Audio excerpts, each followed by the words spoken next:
When Women Speak and New Jersey Poetry Events presents When People Speak, Poetry and Conversation with Pop-Up Poetry Guests.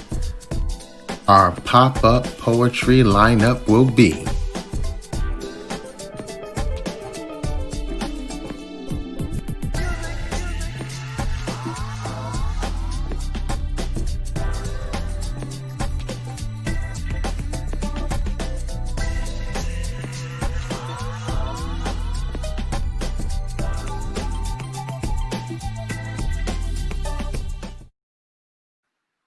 All right.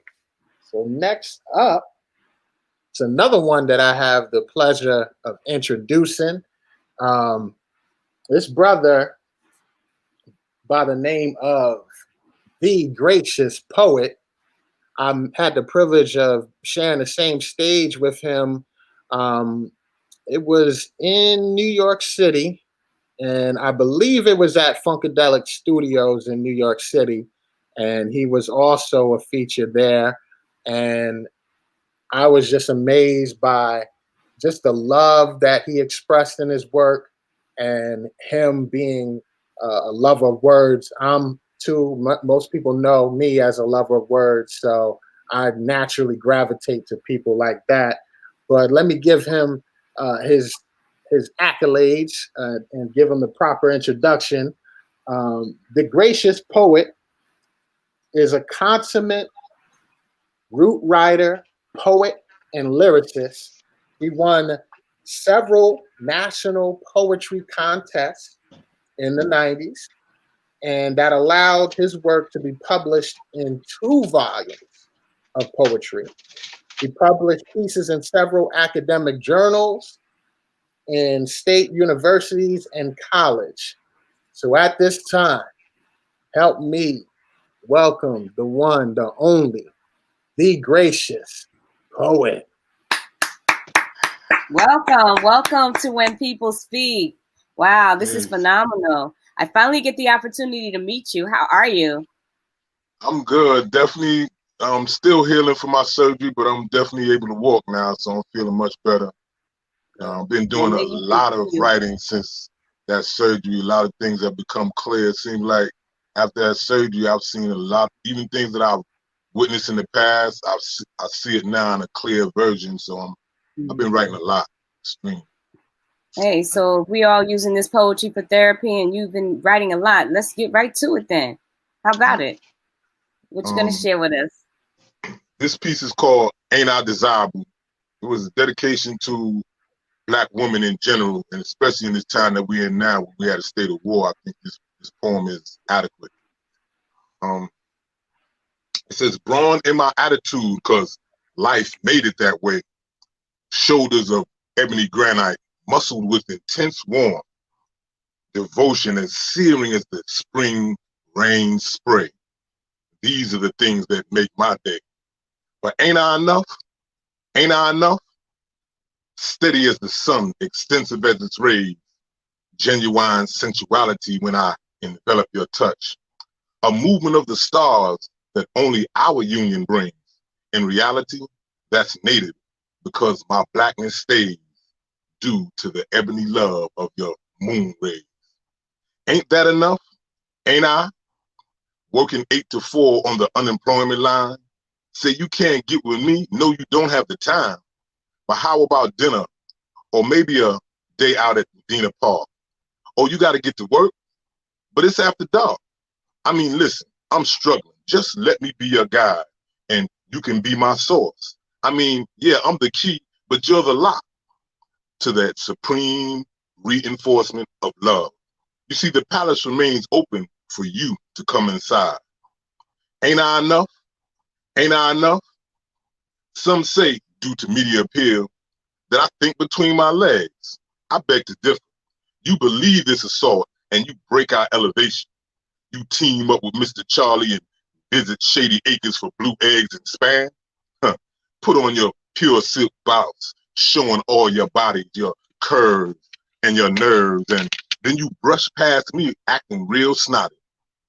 But ain't I enough? Ain't I? You see, I am the rock, and you're sure that hard place. Loyalty be my standard, and that inward power to the core. You see, let's dine in the vineyards of our diversity, for in the bush is our flaming rhapsody. You see, the grass is dead on the other side. Haven't you heard that I'm on your side, that you are my pride, that without you on the inside, I would have died? You see, the soil got boll weevils and maggots on his face, stakes in the ground and wood on his rot. You see, get with us and establish your lot. Ain't I enough? Ain't I? You see, I have that heart of platinum activated by the power of your shoulders. You see, my yin is connected to your yang and vice versa. Immortal love keeps me 16 deep, though I may appear older. Standing the test of matter, God's speed is our completion. Multiplying my strength to sow your fruit. Realization of still kisses of elation with the will of the Almighty invested in our root. Why do you want to give me the boot? Ain't I enough? Ain't I enough? You see, beauty is in my deeds, and 'cause you make it that way. Arms are like marble, solid with infallibility, dark as the moon rays to make your substance sway. Why don't we get together and have a beautiful day? Ain't I desirable? Ain't I? Salah.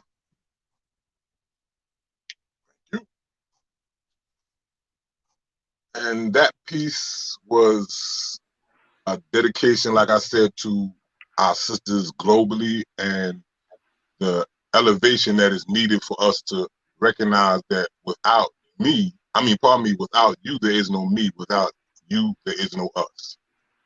The thing that I connected with in that piece, Gracious Poet, was the fact that it was like the male version of Ain't I a Woman? And that came on strong, and through the words, I was like, there needs to be a sister on the other side going, ain't I a woman and ain't he a man? And on and on and on. That would have been real fire, brother, real fire. You know, it's funny you said that, because when I was writing this, I thought about that, and I actually had Harriet Tubman's picture in my lap when I was writing that piece. So it all coincided, because I tried to think of a name as I was writing it. What should I call it?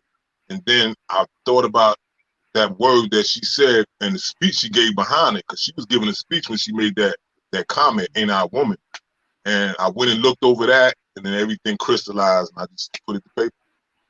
Yeah, I enjoyed it, and I was really ready to, like, you know how you go to a jam session, jazz and all of that, when the musicians just come up on stage and just start playing, not even invited. I started to just jump right on in and go, ain't I a woman? Yeah.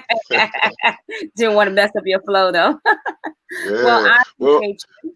I appreciate hopefully I get that opportunity one day when I come out there to the Cry Out Cave. All right. The Cry Out Cave. And Maya was out there in the audience. Every now and then he pops his little finger on the keyboard and says, congrats, everybody. Hey, I'm out here. And he's out there rooting for all the poets. So I'm sure he heard that you'd like to come to the Cry Out Cave and maybe feature there. I'll talk to him about that one. James, definitely. What's up? Yeah. Sorry about that, little technical difficulties, but they can't keep me out. But great poem for what I did here. But it doesn't surprise me. I always enjoyed you and just the love that you express in your work, and just being just a genuine person. A lot of people don't realize you can actually be a good person and a poet at the same time. You don't have to be an ugly, person in this poetry game. So see the comments coming in. Got a comrade saying boss tings. Nigali. Nigali words. Thank you for being a part of the show and sharing your gift, and we definitely will see you again. Definitely.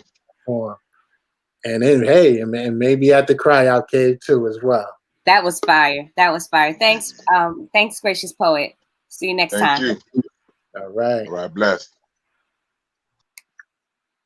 Hey, James.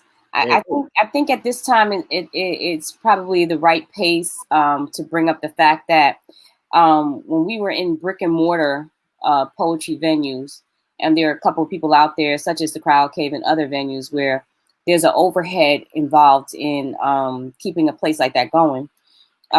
There's an overhead involved in virtual poetry as well. And there are two parts to this. And I want to stress this because we're going to start moving in this direction because we value our artists. They work hard. We work hard. We write. It's worth. It has value. When we're at a brick and mortar facility or event, we pay our poets, and we, just because it's virtual and maybe there's less of an overhead, I'm still of the mindset that poets, just like any other artist, should be paid for their work. It's not a big deal, but it's just like, let's value each other. Why do we think that anything or anybody's time, even though we love to do this, everybody in the VIP gallery who has ever appeared on any of my shows, they love to do it. They do it for the pure art, but your time and the things you have to put aside to come on this show are worth something to me and James. So we want to move in a direction where we ask for donations for our guests. We're going to do this a little bit more strongly in the future. But James, what do you have for the people out there? Well, this is what I have for the people. You can donate and support this platform right on Cash App at the $ Amira Shabazz. You know, like Amira said, you know, a lot of these poets, you know, work hard to write and create phenomenal work that you enjoy, as well as being hosts. I myself and Amira love to give you these dynamic shows that represent some of the great artists, and not just in Jersey, but all over. And we want to continue this platform and continue to support our poets in all our communities. So that's how you can support. I can throw up, you know, once again, you can donate via Cash App at $ Amira Shabazz. One word, and you'll see my face in a nice kimar up there, pinkish, I think it is. And we promise that money, any money coming in, will be divided amongst the people that appear on this platform. Yeah, thank you. Small pledge amount, small asking for the people that come out and take away from their families and their dinner time to entertain you. So, James, who's next on our platform? Let's show them what it's worth here. Well, next we have, well, actually, you're introducing this person. Oh, am I? Of course I am, because she's fabulous. We like her. We love her. I love her. She and I met at another venue. It was with another talk show poetry venue in South Jersey. She's been teaching for 12 years in a public school system in Baltimore, Brooklyn, Newark, Ocean Township. She's the founder of a nonprofit organization and Communities Revolutionizing Open Public Spaces, CROPS. And if you are on Facebook, you'll see her often showing the things that she's grown in her community growing effort. I don't know how else to phrase it. She loves to help others. She has a strong connection to the earth. She's just a beautiful human being, and she empowers people to connect with nature and to one another. Her father used to say, "Girl, no grass grows under your feet." That saying is true because she can always find her, or you can always find her on the move with her 4 children right beside her, beautiful children, planting seeds everywhere. And she is nurturing them and her community. Bring to the platform now, Paige. James, you want to bring her on up? Paige. Hello. Thank you for that tremendous introduction. You are most welcome, girl. Yeah, this has become a regular thing. We met on Raymond Tyler's show, which I appreciate his hard work too. Yes, he's a hard worker. But Paige, we're not going to take your time because we like to showcase our artists and not take away from what they can do, and we can talk after your poem. So we're going to just remove ourselves from the stage and allow you to have it all to yourself. Welcome, Paige. All right, thank you. Okay, so tonight I'm going to do something a little unusual. I have two shorter poems, but they're linked together because tonight, as I'm sure everybody watching knows, is the night of the debates. And I've been thinking a lot about what it means to be a woman in America. So the first poem goes as particularly a Black woman, but really any woman. Like, we have so much on our shoulders. And I think that in politics, sometimes, we take a back burner and we don't realize that, we have a voice equal to men, and we need to exercise that voice. So yeah, my first poem it was inspired by Breonna Taylor. And my second poem was inspired by a novel that I've been reading about a Palestinian woman. So yeah, that's all I'm going to say. So the first one is called Say Your Prayers. Before she went to bed, I hope Brianna said, now I lay me down to sleep. I pray the Lord my soul to keep. And if I die before I wake, I pray this Lord my soul to take. Dear Lord, please protect her soul. Let that be the one thing evil cannot control. It tears me apart to think of that woman's heart pumping to no avail when it was the police who did assail her unjustly, then lied profusely, trying to pin blame like it was some child's game of cops and robbers. But the cops were the robbers. Her life is what they stole. Flatline, there was no time to plead like George Floyd. Who knows if she screamed into the void? There is no recording, no chance to analyze the wording. We don't know what was said, only that she's dead. And America's okay with it. Compassion at an all-time deficit. These times are dark, dark as her skin, dark as the casket she now rests in, dark as the sin that was excused, dark as the legions of Black Americans killed and abused. The sun has set on the crimes we let happen time and time again, wondering when it will end. But it's not going to end when America finds it okay to defend the true enemies of the state, those who act with violence and hate. Before she went to bed, I hope Brianna said, the only prayer that matters when Black lives don't. Now I lay me down to sleep. I pray the Lord my soul to keep. And if I die before I wake, I pray the Lord my soul to take. So my second one is called My Promise.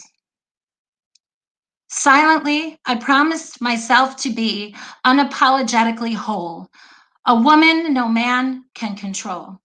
Perhaps I owe it to those who came before, women who had a chance to be more than the bearer of children, the doer of chores. I come from a lineage of whole humans, treated as appendages, left to privately lick wounds hidden from the public beneath bandages. But what if we unwrapped the ties that bind the arms and legs of womankind and allowed them to fly, to reach the freedoms they've been denied? Would they fly?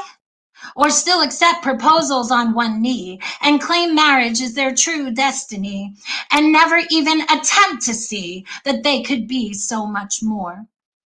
Perhaps the freedom I claim should be done only in my name, without regard to those throes of women scarred by bondage first, then complacency. Their choices need not hinder me. I am a good mother, as good as I am a lover. Even when hit hard, I can recover. I am this woman, and I wouldn't want to be another. Yet as I sit here on the 7th floor, I weep considering there could be more than living life eager for a break, a life that I use my hands to make, a life that flies free of my mistakes. Silently, I swear to be unapologetically whole, a woman living a life only she controls. Thank you. Ooh, girl, that was powerful. That was such like a calming voice, but the words were like pure fire, like chords, like just ripping things up. But it was so calm. Thank you. Thank you. Yeah, I think what makes me calm is like when I can get it out, you know, when it festers, then it's like another story. So thank Absolutely. you. So Paige, before you step off the stage, can I share your news or is it a secret? Oh, you can share my news. Well, I'm gonna have to let you share it because I only know the outline form of it. Okay. So I'm part of a project. I'm not sure how much I'm allowed to reveal about it, but it does have a Instagram page so far. But it's called United We Heal, and it's a project. I came onto it kind of late, which I'm really honored and flattered that one of the directors, found my poetry page on Instagram, which is called Fly By Poetry. And I'm working with 2 other poets and 3 other dancers. And the dancers have choreographed pieces that go along with our poetry. So it's a short film that we're working on. So this is helping to build my confidence because I spent my first time in a recording studio and I think I almost like had a heart attack like 17 times. It does that to you. But I'm here to be in the background, just telling you, girl, you got it, and it's going to be a fabulous project, and I can't wait till it airs. And also, thank you so much for being on When People Speak. Thank you. Appreciate you both. You're welcome. Appreciate you. Thank you for sharing that piece too.